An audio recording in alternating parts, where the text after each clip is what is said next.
अमा मुस्कुराइए, आप लखनऊ में हैं। आज इंडिया वर्सेस इंग्लैंड है और इंडिया को आज रिलैक्स नहीं करना है, क्योंकि ये एक ऐसा मैच है जहां पे जब आपका राइवल वो घायल हो, और वैसे भी वो बबर शेर कहलाते हैं इंग्लैंड लायंस, और वो जाहिर सी बात है, दे आर वुंडेड लायंस। जख्मी शेर को कभी लाइटली नहीं लेना चाहिए। मेरे साथ मेरे अजीज दोस्त सीएस साहब हैं, वो वही मुस्कुरा रहे हैं, और उनको ये शो शुरू होने से पहले ही उन्होंने कहा कि इंडिया को लाइटली आज ये मैच नहीं लेना चाहिए और कुछ ना कुछ गड़बड़ हो सकता है। सीएस, सबसे पहले प्रेडिक्शन, और where do you think this match will go? देखिए, इस टूर्नामेंट से पहले आरोप, अगर कोई पूछता कि सबसे बड़ा मैच इस वर्ल्ड कप का कौन सा होगा, तो इंडिया इंग्लैंड, सभी लोग यही कह रहे थे। और दूसरी तरफ से नेचुरली न्यूजीलैंड से भी बदला ले रहा था, लेकिन इंग्लैंड सबसे बड़ा मैच था। लेकिन आज देखिए, कहीं भी ये मैच की कोई चर्चा ही नहीं है ज्यादा। लेकिन ये बिल्कुल आपने कहा, वुंडेड लायंस, मैं तो ये और देसी भाषा में कहूँ, उनके कपड़े तो फटे हैं, अपने बचा करके रखिए। वो जाते जाते आपके कपड़े ना फाड़ दें। और ये सच भी है, क्योंकि एकाना स्टेडियम के अगर पिच देखे, लास्ट जो मैच में देखा, अच्छी सीम कर रही थी बॉल। तो अगर अच्छी सीम कर रही है तो नेचुरली भारत को, खैर नेचुरली एक, अब तो लग रहा है कि शमी खेलेंगे ही अश्विन का, क्योंकि अब तो चांस इसलिए नहीं आज बात करनी चाहिए, उनके पास कोई लेफ्ट ही नहीं है। उनके पास लेटर ऑन, जो उनके जो टेल एंड है, वहीं पर उनके पास लेफ्टी बैट्समैन है। तो ऐसे में अश्विन का कोई चांस नहीं है। तो टीम बहुत सिंपल है। जब हार्दिक नहीं खेलेंगे तो वही 3 पेसर्स और 2 स्पिनर्स के साथ हम खेलने वाले हैं। लेकिन और सीएस, रिजल्ट रिजल्ट पे क्या आपको क्या लगता है? देखिए, मैं तो चाहूंगा कि एक आधा अपसेट, भारत को जो कहते हैं ना, एक आधा अपसेट होना है, कभी हो जाए ये हो जाएगा। टूर्नामेंट में, लेटर ऑन ना हो 2015 2019 की तरह। ये ना हो कि आप सेमीफाइनल में जाकर हो। तो मैं तो चाहता हूँ जो अपसेट होना है, लॉ ऑफ एवरेजेस अभी लग जाए, जो लगनी है आज लगे या किसी और मैच में लगे। But speaking of today's match, I know you are being evasive today, but ये इंग्लैंड क्या अपसेट कर सकता है? देखिए, जैसा खेल रहे हैं तो उसमें बहुत खराब खेल रहे हैं, इसमें कोई डाउट नहीं। लेकिन ये मत भूलिए कि यही सेम टीम है जो वर्ल्ड चैंपियन वाली टीम भी है। ऐसा नहीं कि इनकी कोई बटलर कोई नई फॉर्म लेकर के आ जाए। इसी बटलर को जो कहते हैं 100 लगाने पड़ेंगे। इसी जो रूट वर्ल्ड के बेस्ट बैट्समैन है, यही बेन स्टोक्स हार्दिक पांड्या से भी बड़े ऑलराउंडर हैं। बट द पॉइंट इज कि इनको एज ए यूनिट क्लिक करना पड़ेगा, और अगर आज नहीं करेंगे तो ये तो खैर बोरिया बिस्तर बांध देंगे। लेकिन भारत के लिए, जो मैंने कहा ना कि एक लॉ ऑफ एवरेजेस, मैं तो एक क्रिकेटर हूं, मैं बिलीव करता हूं इन चीजों में। तो लॉ ऑफ एवरेजेस के हिसाब से एक आधा मैच हारना, जितनी जल्दी हारे उतना अच्छा है। So let's assume that there will be some chance of an upset today. Let's move on to the next point. Fair enough. CS. Let's speak about the pitch, the Ekana Cricket Stadium pitch, and it is, as we know, a pretty new stadium which was blooded during the IPL. It was a bit erratic. Hardik Pandya wasn't very happy with the pitch. So the surface is known to be a bowler-friendly surface. That is point one. गेंदबाजों की मदद ज्यादा वो करेगा।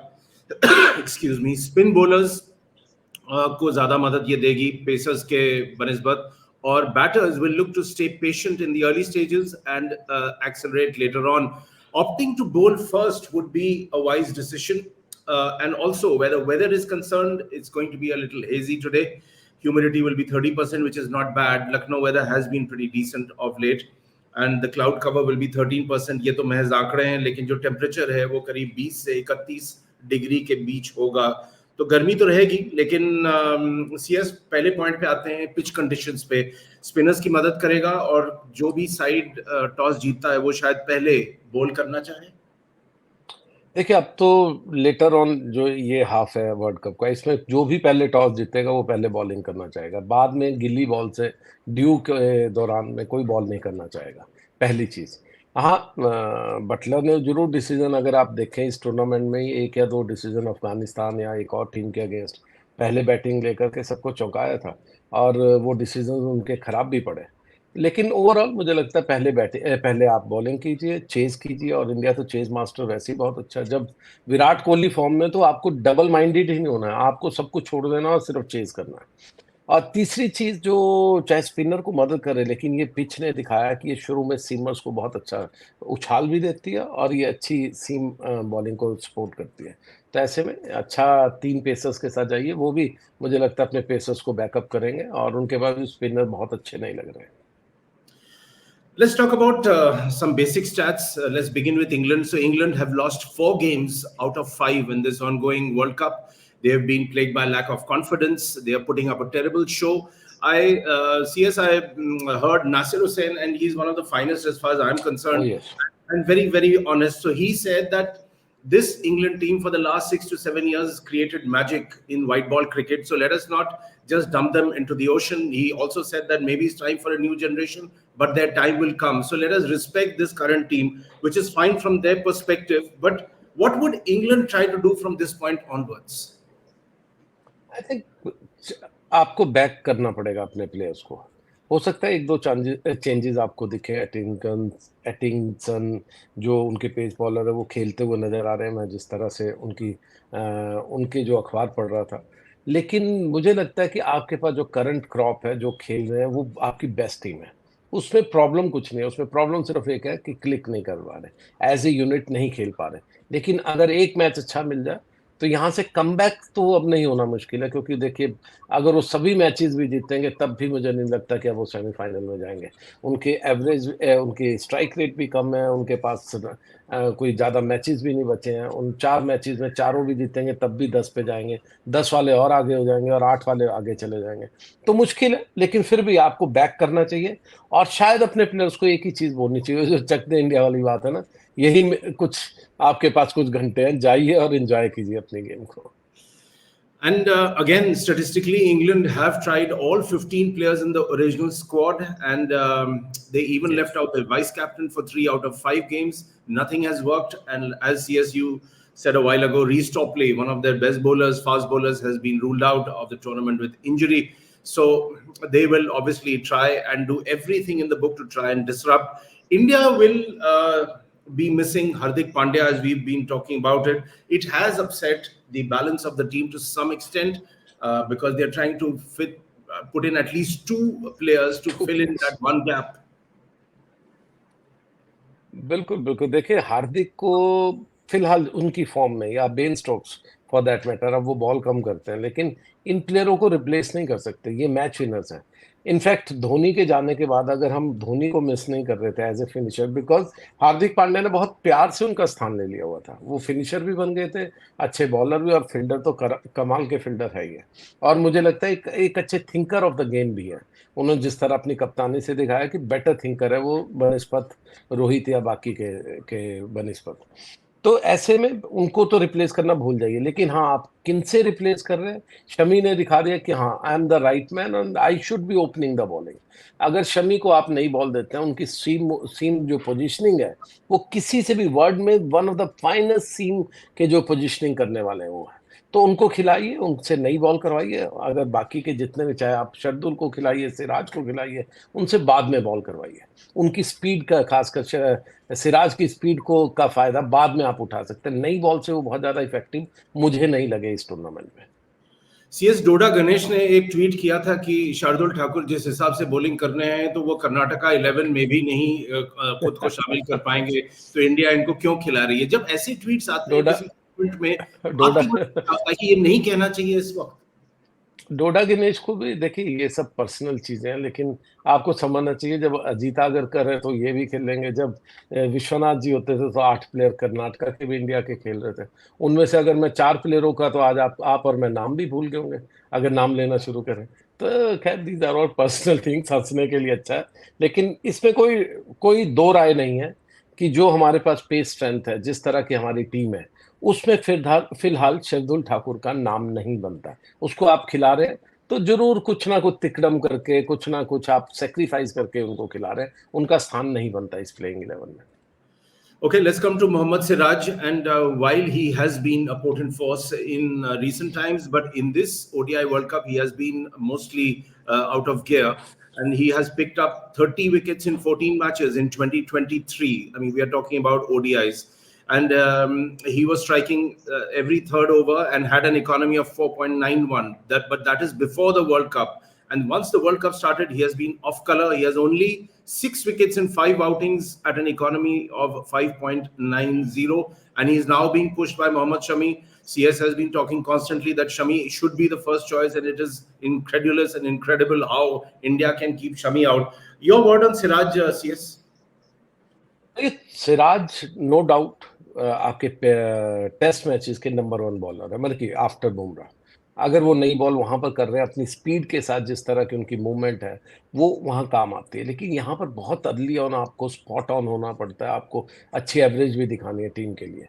बहुत impressive नहीं लगे, लेकिन इसमें कोई डाउट नहीं है कि Siraj is better than Shardul in any format. तो मेरा वही कहना है कि अगर अगर आप शार्दुल को एज ए बैट्समैन खिलाने की कोशिश कर रहे हैं, तो इसका मतलब कि आपका अपने टॉप 7 बैट्समैन से 6 से विश्वास उठ गया, तो उनको नंबर 8 पे खिला रहे हैं, वो भी गलत है। तो मेरा यही मानना है, अगर आप 3 पेसर खेल रहे हैं तो सिराज के साथ जाइए, 2 के साथ खेल रहे हैं तो बुमराह के साथ, शमी के साथ जाइए, और स्पिनर्स में आपके पास चॉइस है। अगर वहां पर लेफ्टीज ज्यादा है तो आपको ऑफ स्पिनर खिलाना चाहिए। और अगर आप लगातार अपने हिसाब से चल रहे हैं तो कुलदीप यादव एक्सपोज होते जा रहे हैं। आप लास्ट मैच में देखिए, उनको मारना शुरू कर दिया था। और उनको जैसे जैसे रीड करना, ज्यादा अच्छा खेलना शुरू करेंगे बाकी के बैट्समैन, उनको दिक्कत होगी। इसलिए वो जो सरप्राइज एलिमेंट था, इंडिया ने अपनी जो कहते हैं कि गलती से, मैं कहूंगा, या अपनी खुंदस से कि इन्हीं को खिलाना है, यही हमारा बेस्ट चॉइस है, उससे उनका वो सरप्राइज जो एलिमेंट है वो निकाल करके रख दिया। Now Kuldeep is just like any other chinaman bowler जो साउथ अफ्रीका के साथ पॉल एडम्स के साथ हुआ था। हर मैच उस टाइम पे खिलाया उनको सरप्राइज एलिमेंट नहीं रखा। शुरू में अच्छे लगे, बाद में उनको पिटा और बाद में वो बाहर चले गए। तो ये चीजें आपको देखनी पड़ती है एज ए टीम मैनेजमेंट, कि आपकी बेस्ट चॉइस क्या है और आपके सरप्राइज एलिमेंट का क्या है, और आप किसकी वजह से कौन सा की मैच निकाल सकते हैं। तो जो कुलदीप की मैचेस निकलवा सकते हैं, शायद वो सरप्राइज अब खत्म हो गया बाकी टीम्स के। और दर्शकों को हम ये याद दिला दें कि इसी शो पे हमने बार बार इस पॉइंट पे कहा है कि कुलदीप यादव, जिनको पहले मिस्ट्री बॉलर डिस्क्राइब किया जा रहा था, तो उसको उनको थोड़ा कॉटन वूल में रखना चाहिए, ओवर एक्सपोज न किया जाए, लेकिन वो हुआ नहीं है। And as CS is saying, he is now stands exposed, he is liable to be hit all over the place, so they have to take a call. Okay, now let's move on to the head to head record. Now in the 8 matches the two teams have played in the men's ODI World Cup, England has 4 wins against 3 for India. So this includes all the matches in the ODI World Cup series. And the two teams played out an exciting tie in the 2011 edition Yes. at Bengaluru, rather, when England failed to score 1 run more than India's total of 338. India, if you remember, went on to win the World Cup in 2011.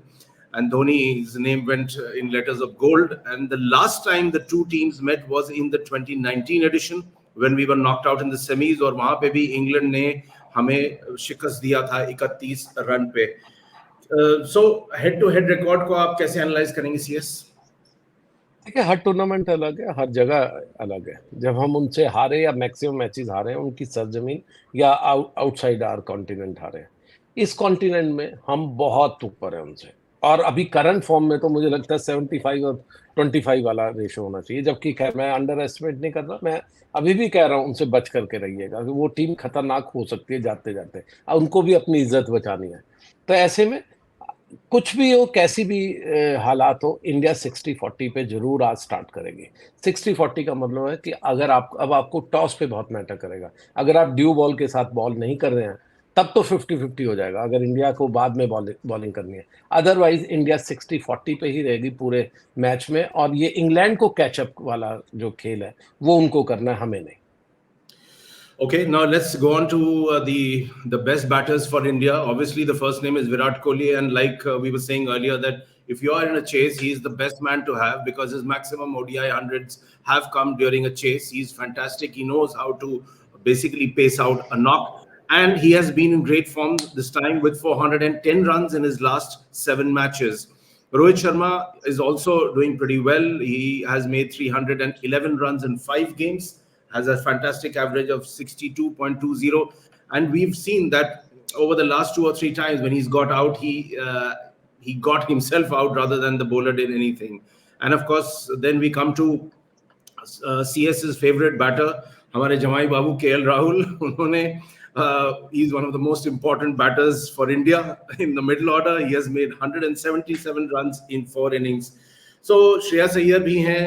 CS, जब ऐसे बल्लेबाज आपके side में हो तो जाहिर सी बात है इंडिया चेस करना चाहेगा। 100%, मैंने कहा ड्यू कंडीशंस भी है तो उसमें चेज करना, कोई भी टीम चेज करना चाहेगी। लेकिन इंपॉर्टेंट चीज क्या है जो मुझे लग रहा है, हमारे सभी बैटर्स फॉर्म में अच्छे ही फॉर्म में दिख रहे हैं, तो प्रॉब्लम कुछ नहीं है बैटिंग में। मुझे एक प्रॉब्लम सिर्फ ऊपर दिखती है, जब मैं कप्तान को देखता हूँ खेलते हुए। मैं जितना देखता हूँ मुझे डर लगता है, उनकी जो फुट मूवमेंट है वो और कम से कम होती जा रही है। आप इस पूरे टूर्नामेंट में देखो, मैं शुरू से कह रहा हूँ हाफ फिट है, कैसे भी है उनकी मूवमेंट बॉडी की, obviously on the wrong side of 30s भी हैं, लेकिन उनकी जो फुट मूवमेंट है वो कम है, उनके जो गैप्स बढ़ते जा रहे हैं बैट और पैड के। और अगर कोई भी बॉल घुमाने वाला, अच्छी स्विंग करने वाला शुरू में है, उस गैप को वो ले सकता है जो शुरू में ऑस्ट्रेलिया ने एक्सप्लॉइट किया था। अब मेन बात ये है कि वो इतने बड़े बैट्समैन हो, उनका हैंड आई कोऑर्डिनेशन इतना अच्छा है, लाइक वीरेंद्र सहवाग इससे पहले हुआ करते थे, कि वो बॉल को बहुत जल्दी पिक करते हैं और बहुत जल्दी बैट पे खेलते हैं, और खासकर स्वीट स्पॉट से। उनकी बैट का अगर आप इम्पैक्ट देखें तो शायद बेटर इम्पैक्ट है देन विराट कोहली और एनी अदर, जो स्वीट पार्ट की बात कर रहा हूँ। तो ऐसे में मुझे सिर्फ, क्योंकि मुझे लगता है कि मैं थोड़ा क्रिकेट को डिफरेंट ढंग से देखता हूँ, मैं जब उनकी फुट मूवमेंट देखता हूँ मुझे डर लगता है, जब उनके शॉट्स देखता हूँ तो कमाल, तालियां बजाने का मन करता है। लेकिन की मोमेंट्स पे, और खासकर वैसा मैच जैसे ऑस्ट्रेलिया का था, अगर शुरू की 1-2 विकेट निकलती है तो नीचे लेटर ऑन आपके जो बैट्समैन हो कई बार एक्सपोज हो जाते हैं। But anyway, we are in the at the top of the world right now, और ये वर्ल्ड कप में एक अपसेट जितनी जल्दी हो, मैं मानता हूँ वो हो जाना चाहिए, और इंडिया फेवरेट है। See, yes, one very quick point reaction I would like, because from you, because you compared Rohit Sharma to Viren Sehwag with the hand-eye coordination, is so we enjoyed Sehwag's batting when he was in his prime, but then he suffered later because of his being unfit. He put on weight. Some of that a similar case could be said about Rohit Sharma, and he's also 36 now.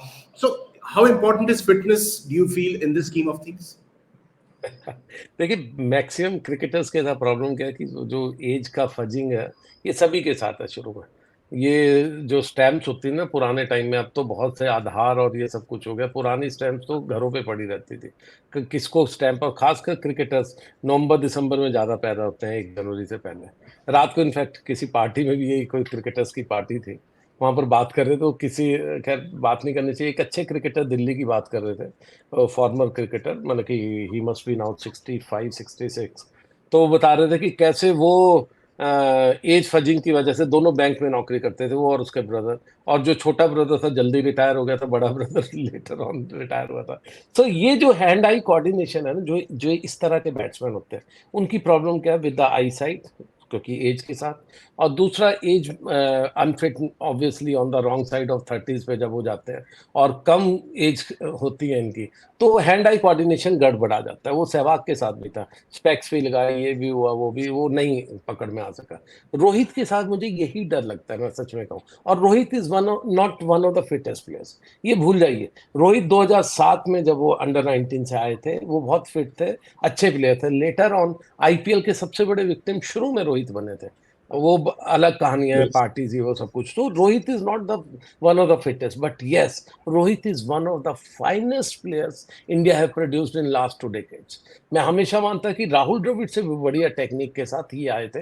हमने बहुत stories की थी इनकी, Dilip trophy, Deodhar trophy, और किस तरह के player ये बन के आए थे। I remember one match in 2006, एक छोटा सा टाइम लूंगा, when west was playing against north, और नॉर्थ की जो बॉलिंग लाइनअप थी, आशीष नेहरा, गगनदीप, पंजाब के बहुत ही अच्छे बॉल के, फिर वो चलाने वाले थे बॉल को, अच्छे स्विंगर थे।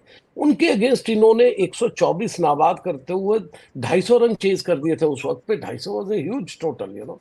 तो इस तरह के बैट्समैन थे, इनको ऐसा लगने ही नहीं दिया कि मैं किसी बड़े प्लेयर्स, इंडिया प्लेयर्स के अगेंस्ट Mhm. चेज कर रहा हूँ। So that was his ability. But anyway, as I have said, he is a magic. जब उसको आप देखते हैं तो मैजिक है, जब उनको आप Right. टेक्निकली थोड़ा देखते हैं तो थोड़ी प्रॉब्लम होती है कई बार। Okay, now let's quickly go through the England batters because we're running out of time. The first name is David Malan. He has been doing well for England. He has made 220 runs in 5 games at an average of 44, which is good. Joss Butler, an incredible batter when he's on song, but this time he's been out for scores like 29, 15, and 8, and the pressure of wicket keeping is also there on him. His captaincy has been questioned, and he's come in for a lot of unwanted attention. Joe Root, technically one of the finest in the England side, and possibly one of the finest technically equipped batters in the world. He's also had a bit of a rough time against the bowling in Indian conditions, but also on spin-friendly wickets. like Lucknow, he would be the man to watch out for. So where these three names are concerned, yes, your thoughts? देखिए, Maxwell, Buttler और sky, Surya Kumar Yadav, ये 3 अलग league के player हैं। ये वो उस league से निकले जहां से एबी डिविलियर्स रिटायर होकर के गए हैं।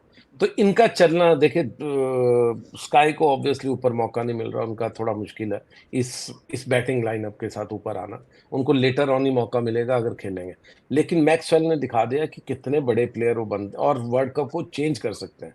उनकी कल की इनिंग्स भी देख लीजिए, उससे पहले जो 100 किए थे वो भी देख लीजिए, मैच चेंजिंग इनिंग्स होती है। तो ऐसे में इस सिर्फ एक बटलर रह गए जिन्होंने अपना कर्तव्य नहीं दिखाया एज ए कप्तान भी प्रेशर में। और अगर आज भी हारते हैं और यहाँ से अच्छा इज्जत से नहीं जाएंगे तो उनकी कप्तानी सबसे पहले जाएगी, तो उनको कुछ करके दिखाना है। So I am expecting Buttler and Joe Root to come up with some good innings at least. ऊपर मलान और बाकी के प्लेयर्स अपना करते रहेंगे, लेकिन इन 2 प्लेयर्स को सामने रन लगाने पड़ेंगे और दिखाना पड़ेगा कि क्यों हम वर्ल्ड के one of the finest batsman हैं।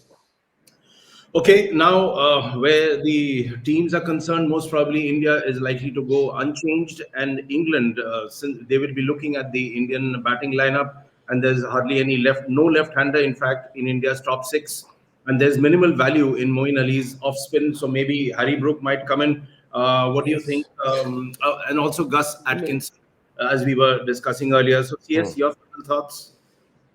मुझे लगता है कि वो they should be going with all their pace attack, क्योंकि यहाँ की विकेट जो स्पिन उनके जैसी जो रूट स्पिन करते हैं वैसी ही मोइन अली करते हैं, कोई खास फर्क नहीं है। मोइन अली को आप खिलाओगे तो सिर्फ ये अपसेट कर सकते हो कि इंडिया को थोड़े से बॉलर्स को के रिदम तोड़ने के लिए उनको लेफ्टी को एज ए नंबर 3 नंबर 4 पे खिला दे। अदरवाइज मोइन अली की जगह टीम में नहीं बनती इस हिसाब से।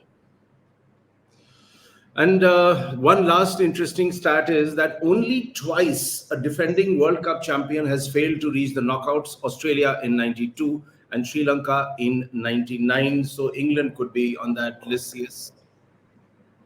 Very interesting. In fact, जो ऑस्ट्रेलिया वाला I remember, that was such a shocker. अगर वो इंडिया में यहाँ हुआ होता है इस तरह का होता तो बहुत बवाल मचता।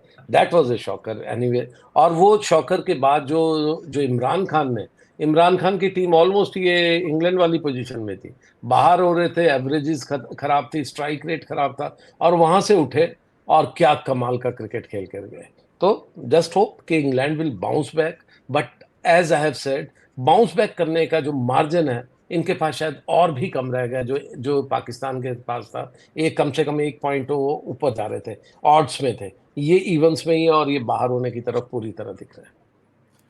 Okay, CS, let's wrap this up. Thank you very much for your time. और जैसे लखनऊ में कहते हैं, लखनऊ कभी भी मेहमान नवाजी में पीछे नहीं रहेगा, तो अंग्रेजों की पूरी मेहमान नवाजी होगी। और लेकिन जैसे स्टैटिस्टिकली CS बार-बार कह रहे हैं कि एक मैच इस वक्त हार जाना बेहतर होगा स्टैटिस्टिकली, एक एवरेज वाइज, क्योंकि क्या पता आगे जब नॉकआउट स्टेज आए क्या होगा। But in any case it promises to be a very interesting match. Thank you for your time CS. To our viewers, thanks for watching. Goodbye.